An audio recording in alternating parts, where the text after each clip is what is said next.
Breaking, he was just caught with enemy. Enjoy Gitmo by Al Waisman for freedomdaily.com. It's really starting to look like former President Barack Hussein Obama and his partner in crime, Secretary of State Crooked Hillary Clinton, had a real big soft spot for Iran and its funding of terrorism around the world. According to the Kuwaiti newspaper Al Jazeera, 3 years ago, the Obama administration actually went far as to warn the Iranian government that Israel was about to assassinate General Qasem Soleimani. Soleimani is the commander of the Quds Force, which is a branch of the Iranian Revolutionary Guards that manages foreign military operations, otherwise known as terrorism, to the peace-loving world. Although the allegations of this treasonous action by Barack Obama himself is still uncorroborated, it is said to have caused the collapse of the whole Israeli operation. The Washington Examiner reports, why is Iranian master terrorist Qasem Soleimani distributing photos of himself in Iraq? Dubai United Arab Emirates CIA Director Mike Pompeo confirmed that Iranian Quds Force Commander Qasem Soleimani was in Kirkuk against the backdrop of Iraqi moves to restore Baghdad's authority over the city and surrounding disputed areas. Many analysts in Washington take that as a sign that Iraq and largely Shiite militia, the so-called Hashd al-Shabi, were operating under the orders of and guidance of Iran. This may be overstated for two reasons. First, Soleimani acts not only as an operative, but also as Iran's most trusted diplomat. And second, Soleimani was coordinating with the Kurds, and so the narrative of pro-American Kurds versus pro-Iranian Iraqis simply doesn't make sense. True, Iran's influence in Iraq is serious and presents a challenge both to U.S. and Iraqi interests, but exaggerating Soleimani's role based on photos he tweets out may actually play into Soleimani's strategy. At first glance, it seems strange that Soleimani, given his position as Iran's chief operative in the covert world of terrorism and special operations, would allow his photo to be taken. That he does so, however, is the rule rather than the exception. In 2015, Iran released a Soleimani documentary, proudly announced on his now defunct website. Soleimani's penchant for photos in the field has become so pronounced that many analysts, especially in Gulf Cooperation Council countries, suspect he might be laying the groundwork for a presidential run. But Soleimani's photos also have another purpose, to suggest that Iran's role is more pervasive and effective than it actually may be. It's an influence operation, plain and simple, and one in which Iran often engages. In Beirut, Baghdad, and Basra, I've found donation boxes belonging to the Imam Khomeini Relief Committee, a charity funded by Iran's supreme leader and designed by the U.S. Treasury Department for activities that are decidedly uncharitable. When I have called out Lebanese and Iraqi officials on how they can deny Iranian influence when the Islamic Revolutionary Guards Corps linked charity managers to drill boxes into public streets in the center of major cities, the response is always the same. The Iranians do so without permits or permission, but countering the move is simply not a fight either Lebanon or Iraq are willing or able to pick. That, of course, is an acknowledgement of Iranian power, but what is Iran's point? After all, in all my years traversing the Middle East, or traveling the Middle East, I've never seen anyone put money in those collection boxes, nor has anyone I've met. Frankly, after billions of dollars in sanctions, relief, and ransom payments provided to the Islamic Revolutionary Guard Corps in the last years of the Obama presidency, they do not lack money. The answer is simply that Iranian officials want to project an image of all-pervasive presence and influence. It's not just Soleimani or the Imam Khomeini Relief Committee considered this 2015 photo, supposedly from the Ashura Brigade Situation Room, from which the Islamic Revolutionary Guard Corps supposedly control unnamed aerial vehicles, or UAVs, in support of efforts to defeat the Islamic State. Of course, when the Iraqi military and Hashd al-Shabi subsequently liberated Fallujah and Ramadi, there was no mention of Iranian UAVs. They played no effective role, but ask many Iraqis, and it was the Iranians who best supported Iraqi forces, both on the ground and by air. Indeed, the majority of the Iraqis believe the U.S. supported ISIS, and it was Iran who defended Iraq from them. The reason for such a conspiracy is multifold. In the wake of the ISIS's rise, Iran provided Iraq with weapons and aircraft within a couple days. But in order to display its displeasure with then Prime Minister Nouri al-Maliki, the Obama administration delayed meaningful U.S. support for weeks, if not months.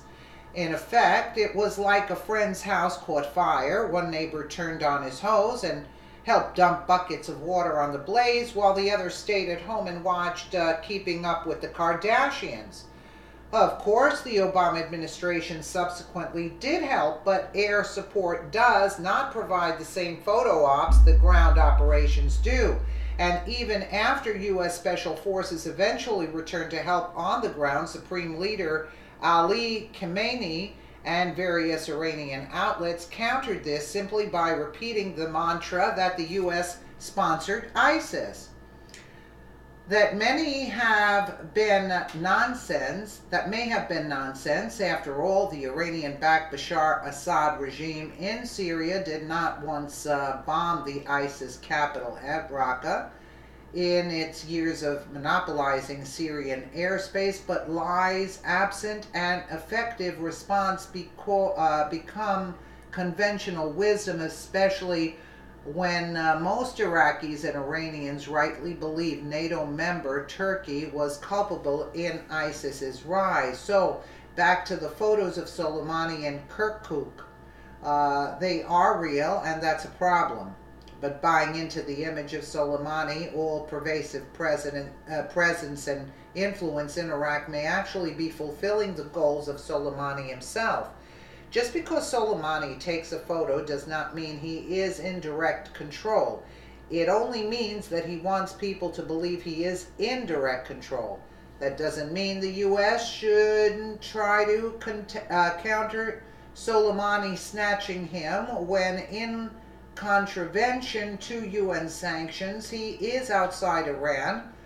Would be a good place to start even considering the blowback, which would surely follow, but getting dragged into an intra-Kurdish squabble or allowing Kurds to cynically and hypocritically play the Iran card against Iraq is simply counterproductive.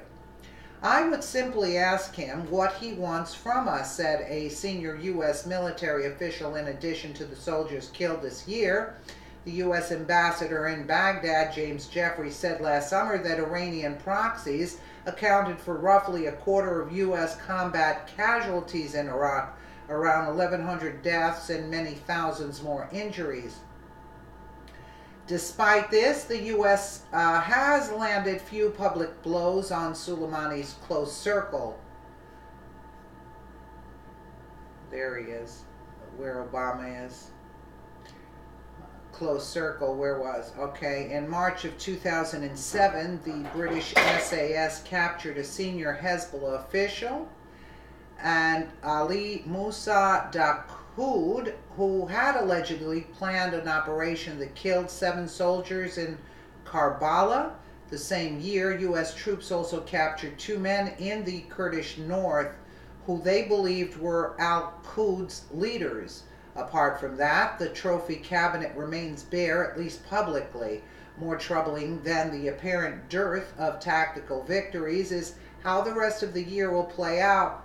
The U.S. and some key neighboring Sunni states believe Iran's strategy in Iraq, as the conflict winds down, is to keep the country in a permanent but manageable state of chaos.